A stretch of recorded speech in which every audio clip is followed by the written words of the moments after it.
Good day everyone. I am Marvin Intuante from Alpha 3 at karugtong ng discussion ng Lesson 2.2. I-discuss ko naman ang Lesson 2.3. Ang tatalakayin ngayon ay tungkol sa art, period, and movement. So, ang art history daw ay divided sa dalawang ito ay period at movement. Ang pinagkaiba ng dalawa ay time at intent o yung panahon at intention. At periods are usually based on historical, whereas while art movement and decided by artists as a collective. Stone Age, BCE to 500 BCE pertains to before the Common Era, before the Christian era, meaning bago pa raw sila ang Diyos. Dito raw yung mga tao ay naninirahan sa mga kuweba. Sila daw ay nabubuhay sa pamamagitan ng paghahunting o pangangaso. Yung mga tao dito ay nag-i-involve in which as time goes by, natuto silang gamitin yung mga bagay na mayroon sila para makabuo na gamit na maaari din nilang gamitin for other purposes.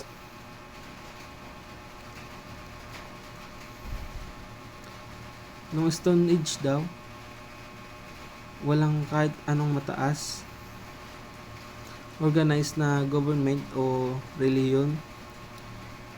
Kaya naman yung art noon ay ginagawa para may magamit sila as hunting tools or to place natural forcia. Ang art daw dito sa panabong ito ay nagagawa mula sa natural sources tulad ng dinurog o sinuroshade na biris at bato, at ang brush naman ay mula sa stick.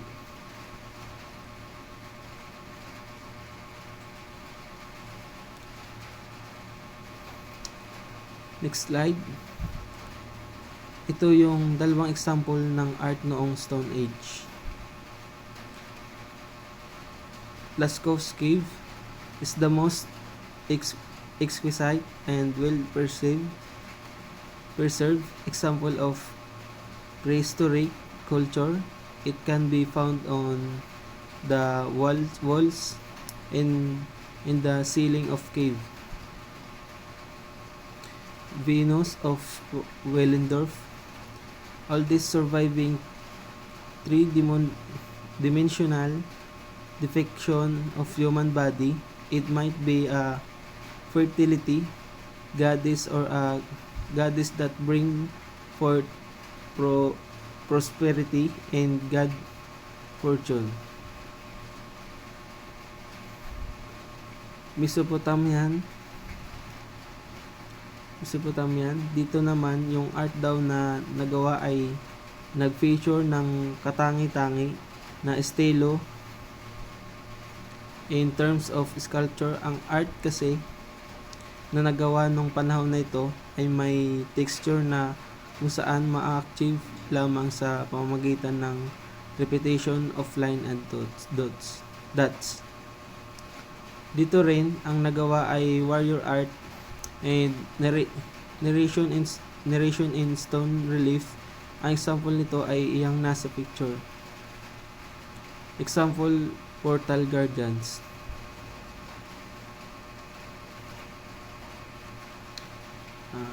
Egyptian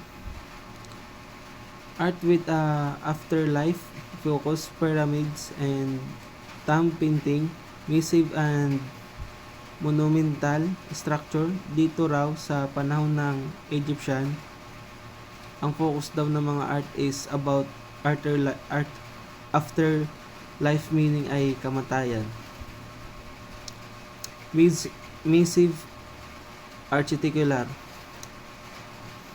monuments were built in the form of pyramids to serve as a tomb for the pharaoh. And example of this is the Great Sphinx of Giza, dates from the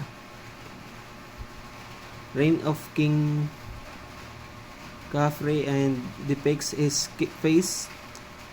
It is one of Egypt's most famous landmarks and as arguably the best known example of Sphinx arts. So itong art na ito, if ini-feature yung body of lion and face of a human. Greek and Hellenistic. So dito pinapakita naman yung tatlong poste, Doric, Ionic and Corinthian. Sa tatlong yan, Doric and oldest, ibig sabihin siya yung pinaka unang nagawa at nakilala. Sumunod ang Ionic at ang pinaka latest sa tatlo ay Corinthian. Ito yung mga design sa ibang poste. This age was considered as the period after the fall of Rome or as the Middle or even Dark Age.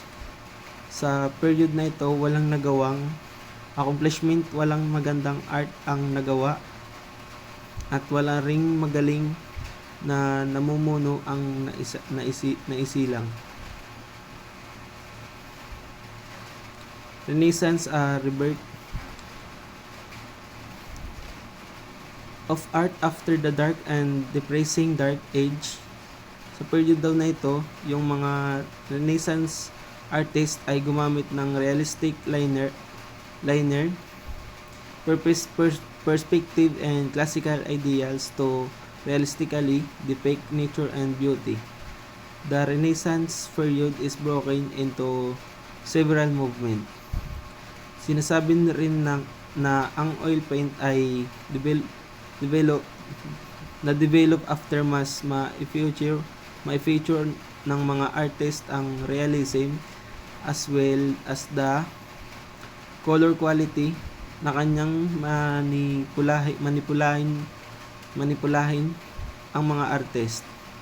Last discussion ay discuss kung na si Leonardo da Vinci ay nakilala rin bilang Renaissance man.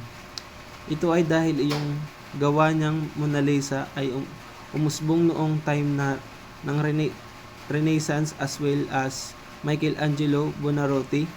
Ang gawa niya naman noong time nitong Renaissance ay yung Bacchus. Iyan yung dalawang picture na nandyan. Iyan yung Mona Lisa by Leonardo da Vinci at Bacchus by Michelangelo Buonarroti.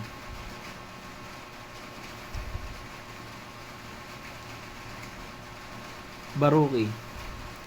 Ang salitang Baroque ay nangangahulugang ang isang bagay o artwork ay masyadong detalyado. Sa period na ito, ginagamit ang oil paint para makagawa ng dramatic na paglalarawan sa pamamagitan ng paggamit ng high contrast in light and dark called chiaroscuro.